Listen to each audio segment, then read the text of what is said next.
Hello, I'm Bungie. Our accidental Destiny 2 is a tragedy that should have never happened. And to all those affected, I want to say, we are deeply sorry.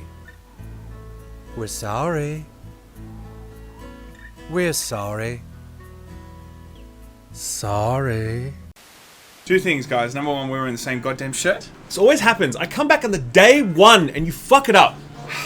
I just thought, you know what? I'm so glad that Russ back. I just want to be him, everybody.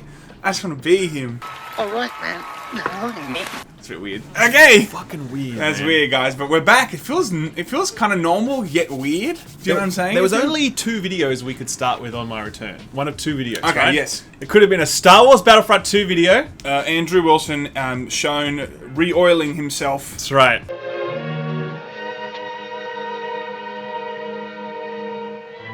A man made out of tin. Or a Destiny 2 video. Yes, of course. That's exactly what we're going to be doing today, ladies and gentlemen, because today the Destiny 2 DLC has dropped. It's called Warmind. And you'd think that everyone would be talking about Destiny 2's DLC, but they're not. They're actually talking about a tweet from one of the Bungie developers where he actually apologizes for Destiny 2. holy shit. That'll do, pig. That'll do. That'll do. Whatever. If you haven't watched Babe, watch it. Watch Babe. Australian classic. It is Australian, actually. Yes, I know, Sam. Yeah. Anyways. Once We're Warriors, also an Australian classic. That's right. Definitely check that Crowded shit out. House. It's great Australian Yes. music. Yes, Fantastic. yeah. Mel Gibson, Aussie. right. 100%, guys. Anyway, back to the thing. Destiny 2. Right. We've done lots of videos on Destiny 2. Sam, what do we think about Destiny 2? I think it's a fantastic game. Number one, I think it's accomplished, okay? I think they looked at Halo 1, Halo 2, they're like, let's beat it. And they did, baby. It was better than ever. No, let's be honest. It's the biggest train wreck of AAA history. Is there a bigger AAA history train wreck? Honestly? I mean, okay, probably, I would say it is the game... Star Wars is up there too. I mean, that's up there. It is the game that has squandered more goodwill than any other game. Like, it fought harder than any other game to get to the point where people actually liked it, because True. everyone hated it first. Yeah. And then it squandered all of that in spectacular fashion. So like, true. it's just... It fought tooth and nail to come from Destiny 1 that was like, and then it became, the Taken King and was like, oh my god, and then, Destiny 2. So obviously that really hurt the community a great deal. As a very loyal Destiny fan myself, I gave up Destiny, basically, the Curse of Osiris expansion. That expansion was absolutely atrocious. Even before that, though, the base game was terrible. Just a huge step back in so many ways versus Destiny 1. But at no point did Bungie ever say, sorry guys, we fucked the game up, right? Now, we're not owed an apology, by the way. It's not like Bungie have to be like... I paid $80 for that game. Do you ever see the Japanese executives apologize when they make a mistake? Like, they stand up on stage and they do like the... they do these ones, and they just stand there for like a minute like this. I'm going to have to cut to something now to show this.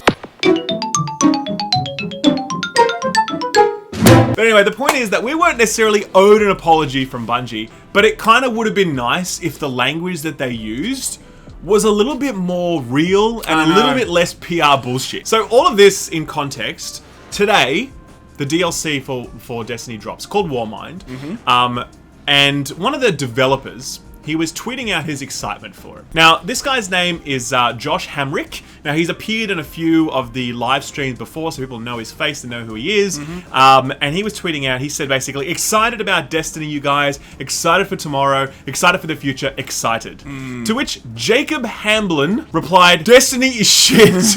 You dropped the ball. So this is just a random tweet, like a random troll just coming at him. Which is dude. Like, we get that shit all the time on Laymen. We, like, to be honest, we'll pin it if it's good enough. That's right, totally. Our channel is basically that tweet as a YouTube channel, Literally. right? So now Josh, though, this is what he said in response, which is really kind of poignant, okay? He said this: I honestly understand why you feel that way, Jacob. I'm sorry we let you down. We're working our asses off to turn it around and bring the hobby back. I feel the last few updates have really started to change that, and I believe the future is bright. I hope you join us.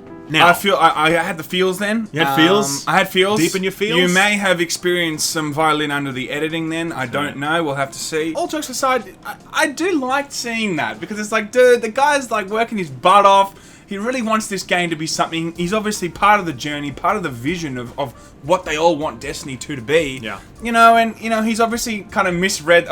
He might have misread that it was some stupid troll, and you don't even. There's no need way you could misread. No. In terms of some people look at a troll and they're like, no, I don't even need to reply to you, dude. And some people are like, okay, this is a legitimate thing that I can actually address. You know what I'm saying? He made a choice there. He made a choice to respond to this in He a made a really choice. down-to-earth, humble way. Yes. And I think there's two ways you can look at this, right? You can be like, man, fuck Bungie. It's too fucking late for apologies, man. Fuck those guys. Or very cynically, you know, like they're just saying sorry to like, you know, get DLC sold. The DLC comes out, they want to have a nice sorry headline. That's what they say on this day. I guarantee you this guy right here, Josh Hamrick, is sitting in someone's office at some point today being like, you shouldn't have said that, I man. 100% agree.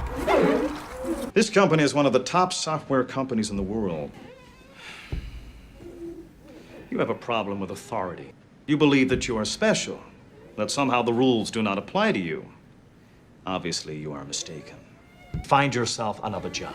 There is no fucking way this tweet was approved by Yes. Activision and Bungie Yes. PR. Yes. This is just a real dude coming out there being sad and upset that his game that he worked on and the team worked on didn't meet expectations, and he was upfront about that, right? So I don't think that this was some corporate bullshit. I think it was just him being real. He's been real. And I really like it for that. And I think if we look at Joseph Ferris from EA, it's the same situation. Fuck the Oscars, you know? Fuck the Oscars! Fuck you! He's real as fuck, right? He's Yeah. like, fuck the Oscars. EA, you know, they fuck up sometimes, all right? And everyone was like, oh my god, I love that guy. EA is now cooler because of him. Yeah. It totally was, right? But this is a different type of PR, you know? This is the type that, like, different type of PR. This is a different type of PR, people. It's like, hey, heartstring stuff, but it will resonate with a lot of the But community, it's not I even. think. I think when you call it PR, you make it sound dirtier than it is. This isn't PR. This is just some dude on understand, Twitter. Okay, I'm using the word PR I know in what you terms mean, of I know what you mean. it is going to be, you know, it's going to be reflecting the brand in some way, Totally. shape, or form. Now, this tweet, you'd think no big deal, because I told Sam this story this morning. I'm like, hey, Ralph was like, God, man, I got the biggest news for you. I'm like, okay, tell me, man, what happened? What happened to Andrew Wilson? Is he still kidnapped? Did they find him? And he was like, okay, they got an apology on Twitter. I'm like, dude, that is not fucking news, man. I know, right? And then he showed me the amount of Reddit activity on this fucking tweet.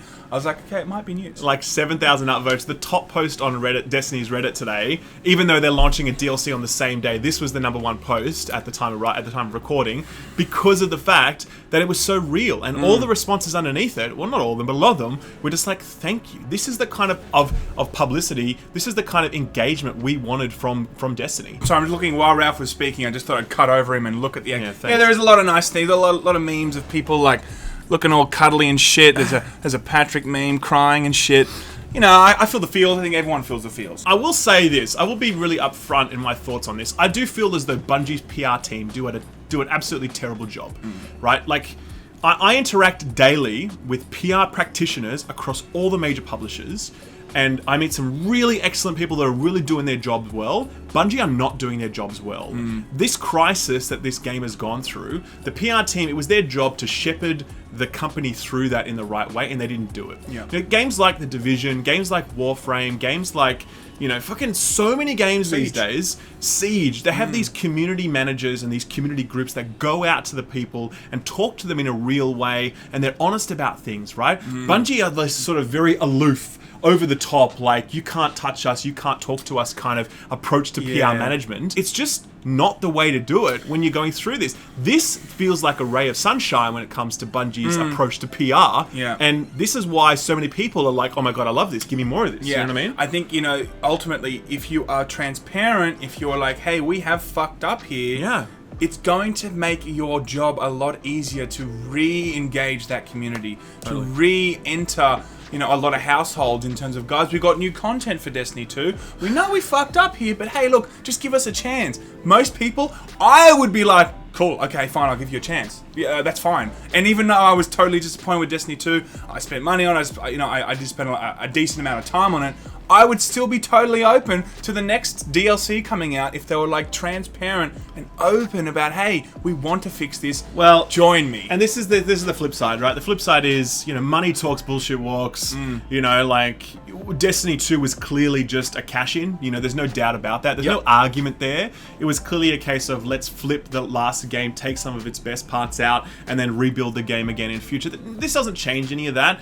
Everyone has a right to still be angry with Bungie if you feel angry with Bungie, right? And I'm still disappointed with the state of the game. No, I'm still not playing Destiny, right? But my point is that you got to look at this sort of thing and think, okay, cool, this is a good thing. You can't look at this and think it's shit. It's absolutely nowhere near enough. It doesn't solve all of Destiny's problems. I wish it did, but at least it's a good start with regards to how to communicate with your community. And if we saw this consistently for a number of months and years, and we saw lots of improvements to the game consistently for months and years, then maybe things could be better. Like Ubisoft is a perfect example.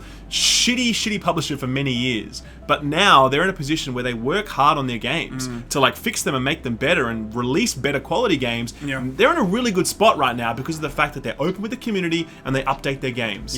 If Bungie start going down that route, man, I'm all for giving them a chance, but obviously this is not enough yet. This is just the start of that if they choose to go down that path. And let's run the scenario that this game is still shit in 2 years, right? Which probably will be.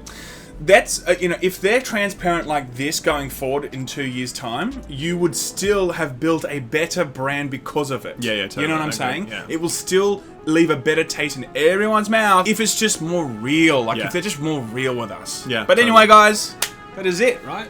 I'm shutting this thing down today. I will allow the episode to end, Sam. I will allow. I was in charge for 2 weeks or 3 weeks, and I will continue to be in charge. You know what? I'm getting rid of Ralph. Big Boy's coming back, everyone. See you later, fam.